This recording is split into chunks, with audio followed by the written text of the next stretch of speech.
नमस्कार, मी सौरभ कोरटकर. TV9 मराठीमध्ये आपल्या सगळ्यांचं स्वागत. आता आपण बघूया 36 जिल्ह्यांमधल्या 50 बातम्यांचा वेगवान आढावा.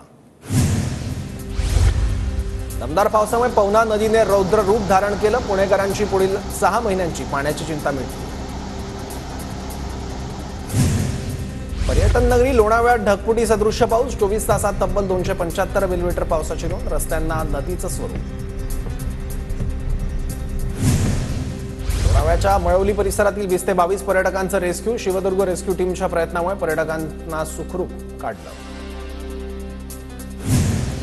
लोणावळ्यात पुढील 2 दिवस शाळा महाविद्यालयांना सुट्टी. अतिवृष्टीच्या पार्श्वभूमीवर प्रशासनाचा निर्णय. आज अवघ्या 9 तासात 145 मिलीमीटर पावसाची नोंद. खडकवासला धरणातून मुठा नदीपात्रातील विसर्ग कमी. सध्या 7276 क्युसेक विसर्ग. नदीकाठच्या गावांना खबरदारीचा इशारा. मुंबई गोवा महामार्गावर परशुराम घाटात खचलेला रोड सुधारण्याचं काम हाती. TV9च्या बातमीनंतर प्रशासनानं दखल घेतली. राज्यात पाऊस पडत पुण्याच्या पुरंदरमधील नाझरे धरण मात्र कोरडं ठाक. नाझरे धरणात अजूनही शून्य पाणीसाठा. नागरिक आणि जनावरं पिण्याच्या पाण्यासाठी टँकरवर अवलंबून. गोंदिया जिल्ह्यात वैनगंगा नदीला रौद्र रूप. शेती पाण्याखाली. शेतकऱ्यांवर दुबार पेरणीचं संकट. भुसावळच्या आत्मूर धरणाचे 10 दरवाजे 1.5 मीटरनं उघडले. धरणातून 30,406 क्युसेक पाण्याचा विसर्ग. नाशिकच्या इगतपुरी तालुक्यातील दारणा धरण 75% भरलं. दारणा धरणाचे 2 दरवाजे उघडले. धरणातून 1872 क्युसेक पाण्याचा विसर्ग सुरू. गोदावरी नदीची पूररेषा बदलणार. तब्बल 16 वर्षांनंतर जलसंपदा विभागाला नव्या पूररेषेबाबत प्रस्ताव. यवतमाळच्या बेंबळा प्रकल्पाचे 6 दरवाजे 50 सेंटीमीटरनं उघडले. धरणातून 256 क्युसेक पाण्याचा विसर्ग.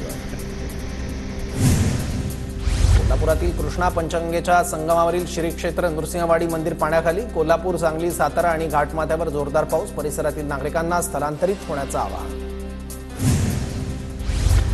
माणगाव पुणे महामार्गावर नदीवरील पुलाचा कठडा तुटला. प्रवासी आणि वाहन चालकांकडून भीती व्यक्त. तर बांधकाम विभागानं गांभीर्यानं लक्ष द्यावं. प्रवाशांची मागणी. पालघरमध्ये पावसाचा जोर वाढला. पूर्व आणि पश्चिम किनारपट्टी भागात दमदार पावसाची हजेरी. पावसामुळे धामणी धरण 78.87% भरलं.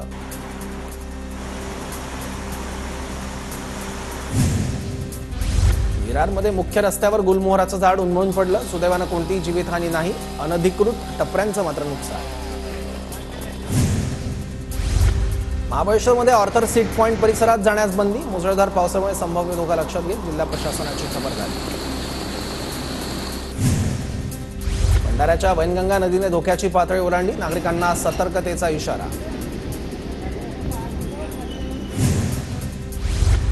सांगलीत पावसाचा हाहाकार. पलूसच्या औदुंबरमधील दत्त मंदिराच्या गाभाऱ्यात पाणी शिरलं. भाविकांना मंदिराकडे जाण्यास बंदी. तर नदीकाठच्या गावांना सतर्कतेचा इशारा.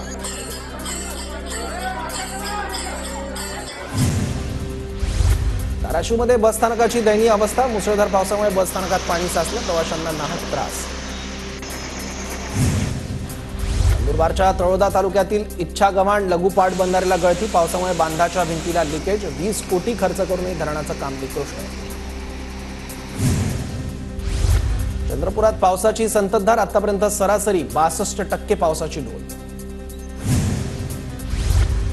शिर्डीत साई भक्तांच्या सुविधांसाठी ग्रामस्थांचा भव्य मोर्चा. साई मंदिराच्या प्रवेशद्वारासमोर ग्रामस्थांचा ठिय्या. मंदिराचे 4ही प्रवेशद्वार खुले करण्यासह मोबाईल चप्पल स्टँडची व्यवस्था करण्याची मागणी. पालघरच्या हुतात्मा चौकात वाढवण बंदराविरोधात 3 दिवसांचं लाक्षणिक उपोषण. जिल्ह्यातील 20 पेक्षा जास्त स्थानिक संघटनांचा बंदराविरोधात एल्गार. 26 जुलैला सरकारची अंत्ययात्रा काढून करणार निषेध. अकोल्यात पालकमंत्री राधाकृष्ण विखे पाटलांविरोधात ठाकरे गट आक्रमक. जिल्हा नियोजन समितीच्या बैठकीला पालकमंत्री प्रत्यक्ष हजर न राहता ऑनलाईन हजेरी लावत असल्यानं संताप. नागपूर विद्यापीठाच्या परीक्षा भवनात अभाविपचं आंदोलन. निकालाला विलंब होत असल्यानं विद्यार्थी संघटना आक्रमक. यवतमाळमध्ये ढानकी नगरपंचायतवर काँग्रेसचा मोर्चा धडकला. घरकुल लाभार्थ्यांची अग्रिम रक्कम जमा करण्याची मागणी.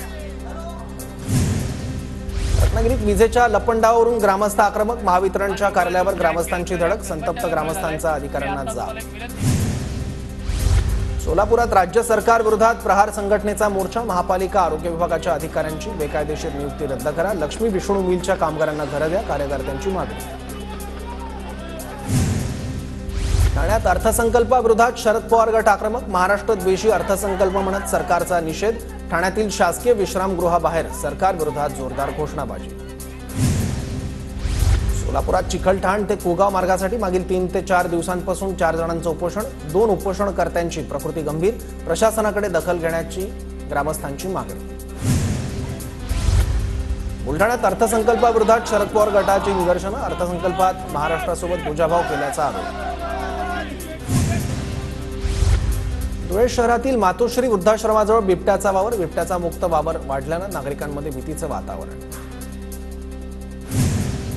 चंद्रपूरमध्ये एका घरात बिबट्या शिरला. 6 तासानंतर बिबट्याने जंगलात धूम ठोकली. नागबीड तालुक्यातील सांगवीतली घटना.